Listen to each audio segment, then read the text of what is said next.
The Massachusetts Institute of Technology says diversity of thought is an important principle. Ordinarily, that wouldn't be news. It should just be obvious. Except last year, they canceled a guest lecture because the speaker held views unpopular with the woke crowd, things like questioning affirmative action.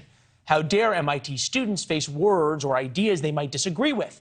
Now, the Wall Street Journal reports MIT leadership came up with some ideas for everyone to sign on to. Things like free expression is a necessary, though not sufficient, condition of diversity and inclusive community. We cannot have a truly free community of expression if some perspectives can be heard and others cannot. Diversity of thought is an essential ingredient of academic excellence. Doesn't sound controversial, but it might be.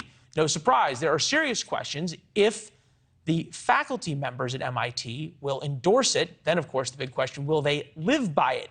Keith Whittington teaches politics at Princeton University, chair of the academic community of the Academic Freedom Alliance. Professor, it's good to see you. Is this the pendulum starting to swing back, canceling cancel culture, if you will? Boy, I hope so. I think it's too early to say that, but I'm cautiously optimistic. I'm really encouraged that MIT had a really strong reaction to the Abbott cancellation, and they had a lot of soul searching inside that institution to try to do better on this front. I'm going to be very curious to see whether or not the faculty will, in fact, vote to support a robust free speech policies. These have been controversial at some other universities, but MIT is doing the right thing now. And if we're really lucky, do they need to really vote? Couldn't the administration just say, this is now our policy, and if you do not accept it, faculty members, feel free to look for another job? They could, and some universities have done that, had this sort of top-down approach to thinking about these free speech policies. There's a real benefit in getting faculty to buy in, to re-emphasize to the university community that the faculty are supportive of these values, but they don't always do it. And so there's a gamble here. The faculty might not sign off on the policy, but like I said, I'm hopeful that MIT in particular seems really committed to it. There is obviously a group that derives both power and money only from being on the offensive about canceling folks, and also who make a lot of money off of diversity and inclusion seminars and consulting and the like. What are they going to do?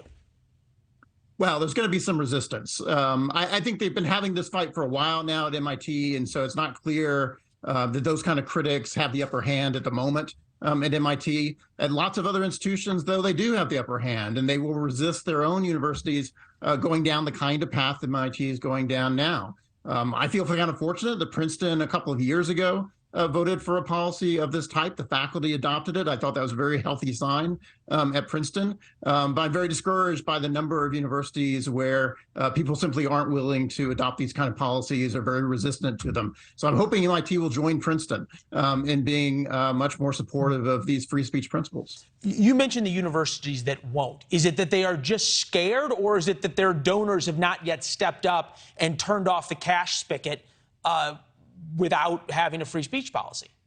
Well, I do think that's part of the issue at MIT, right? The donors stepped up, alumni stepped up. They were very aggressive and noisy about that issue. What's more important? The donors stepped up. The so donors there's a lot of people who organized themselves on those free speech principles at MIT, and we're just not seeing that same level of activity on other campuses. Why not? Well, in part because I think there's just not the support there. I mean, sometimes the alumni and donors are not sufficiently interested or motivated to do it. The faculty are often much more divided. MIT is a very prestigious, scientifically oriented place. And as a consequence, I think the scientists in particular take very seriously the notion that politics shouldn't get in the way of good science. At other universities, those voices are not as loud. They're not as well organized. It's not necessarily the majority of the campus. And so you see these things playing out differently, for example, at small liberal arts colleges, as opposed to the kind of science institution that MIT is.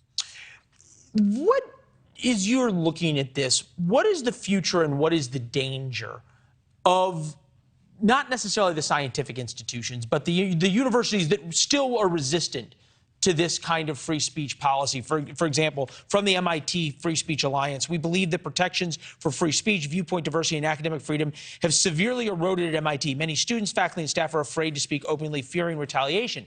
That's at MIT. You're talking about places that won't even consider adopting these types of policies. I'm wondering what the danger in academia is if that continues. Well, first and foremost, the danger is we do bad work, right? In order to do good scholarship, in order to engage in good teaching, you need to be able to have open discussions. You need to be able to hear criticisms of controversial views. You need people to be able to experiment and offer controversial views. And if you can't do that, you're simply going to intellectually wither on the vine and not be as effective as you should be. So at the very beginning of this process, those of us in universities really ought to worry. The universities are no longer going to be doing a good job advancing ideas and knowledge. But in addition, I think there's a real political risk. If universities get the reputation as not being places that are serious about free speech, serious about scientific inquiry, instead they're more concerned about advancing certain political ideologies, there's going to be a backlash. Donors will not want to give money. Parents will not want to send their students. Politicians. I only got 15 seconds, but I want to just ask you, there recently was in the Wall Street Journal a piece about Princeton, your university. I committed journalism, and Princeton told me not to communicate. The university transforms a shield against sexual harassment into a sword against the student press. Feels like we've got a lot of work everywhere to do. We do. No, Princeton's not immune to some of these challenges as well, for sure. All right. Hey, Professor, it's been too long since we had you on. We're going to make sure it's not this long next time, all right? I'd appreciate it. Yeah, us as well. Thank you, sir. Good to see you. Yep. Thanks for watching. Go to newsnationnow.com to find NewsNation on your television provider. And don't forget to subscribe. Click the red button to get more of NewsNation's fact-driven, unbiased coverage.